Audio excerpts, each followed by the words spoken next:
Hello, it's Carole Parsons from Magnolia's Place. I'm a Stampin' Up! Demonstrator in South Carolina, and it's beautiful and sunny here. We just got back from grabbing peaches. We had a big old basket full, and I'm going to freeze some. So, I've got a peach-colored peony for you today. You know, peonies don't grow down here. It's too warm. But when I was a little girl back in Indiana, we had a big old peach bush in our yard. Or, I'm sorry, got peaches on the brain. Peony bush, and they were gorgeous. Stampin' Up! Has really gone over the top with this stamp set. Here's the stamp set. And as you saw on a previous post, I included a diagram to show that the bundle comes with the dies, and there are dies to cut out these 3 flowers and these leaves. But there are also dies to cut out the peony. And to make the flower, you use 4 dies. And you only need 1 of each. This is just the coolest. I think they really did themselves proud with this one. This is just the coolest thing. So you cut out 1 of each of those.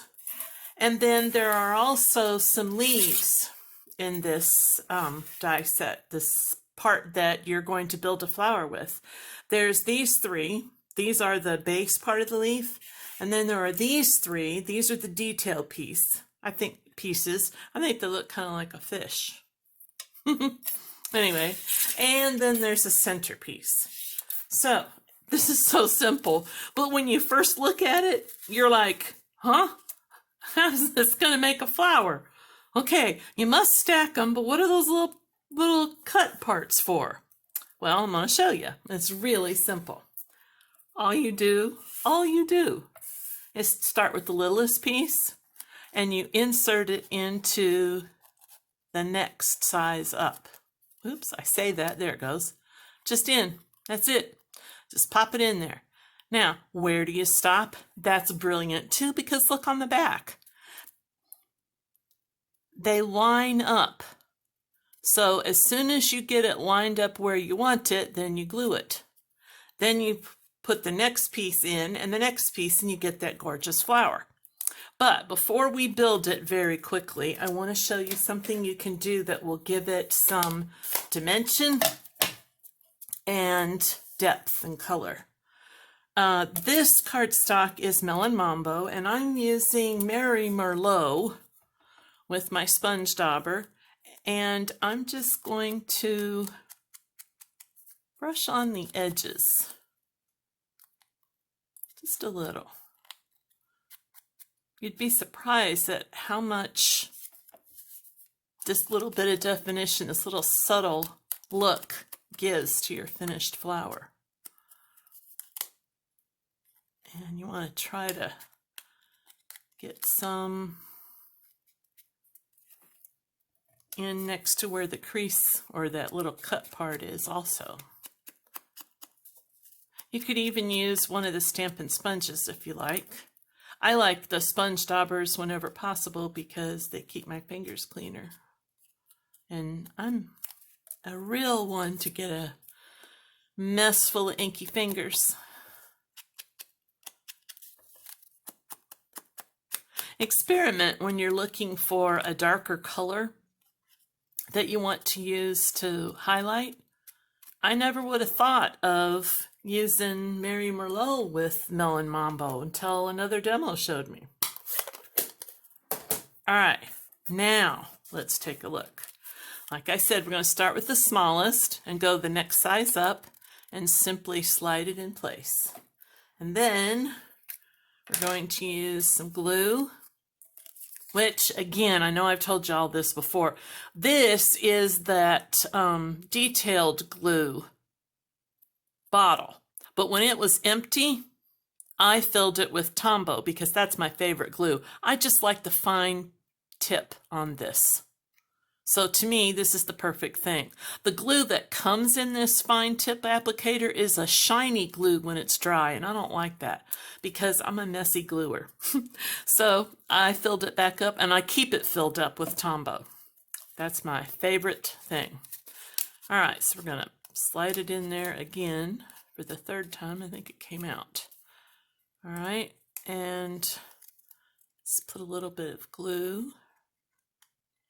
Doesn't take much because you don't want it to squeeze out and make a mess. So line up those shapes on the bottom. And then take the next biggest piece and slide in there. This is just so brilliant.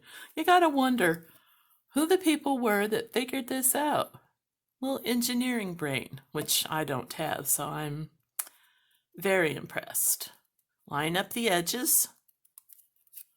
Look, it's taken shape. They should make a rose like this too. Wouldn't that be cool? And then the last piece you slide in, but not very far. And again, you're going to line it up on the back. Put a little bit of glue.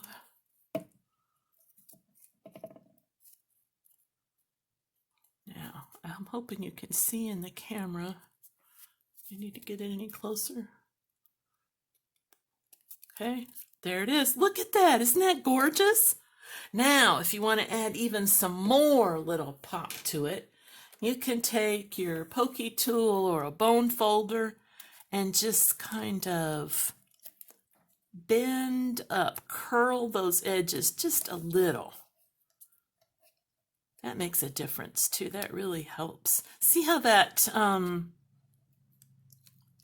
highlight of a darker color gives such nice definition to it? Oh, and I haven't forgotten the bottom. There's a little yellow, you know, I taught that in school and now I don't remember if it's a pistil or a stamen. Whatever this is, this little yellow thingy, it goes right down in there. Okay. I retired from teaching and I don't remember some of what I taught. Okay, pistil or stamen, whatever you are, there you go. Isn't that pretty? Now the leaves are just as simple.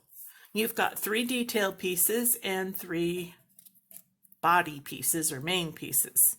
And you just line them up. This is the biggest one and this is the biggest detail part. And that you glue right here.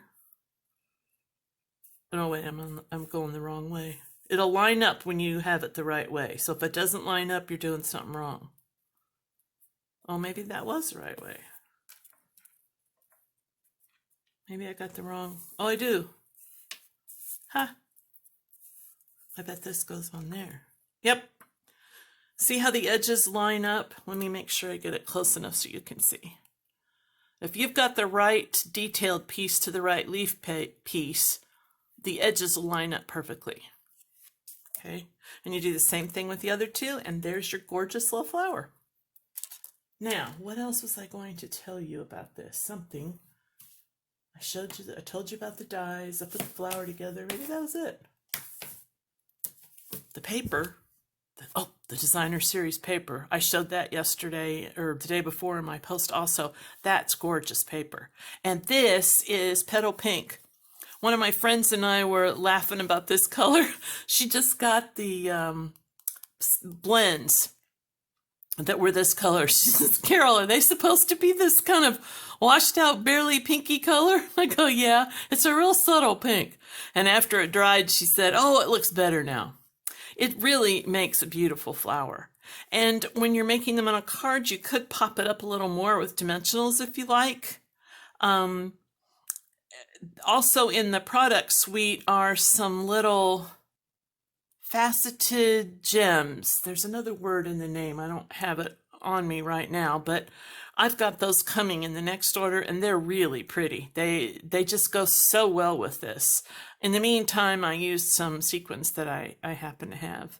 I just love this flower. So pretty and goes together so simple. Well, that's it for today. I just wanted to quick and show you how to put this together and inspire you to buy this because, you know, the Christmas catalog is coming next month. So we got to flower ourselves up for now. And next month, we'll be ready for Christmas. Bye.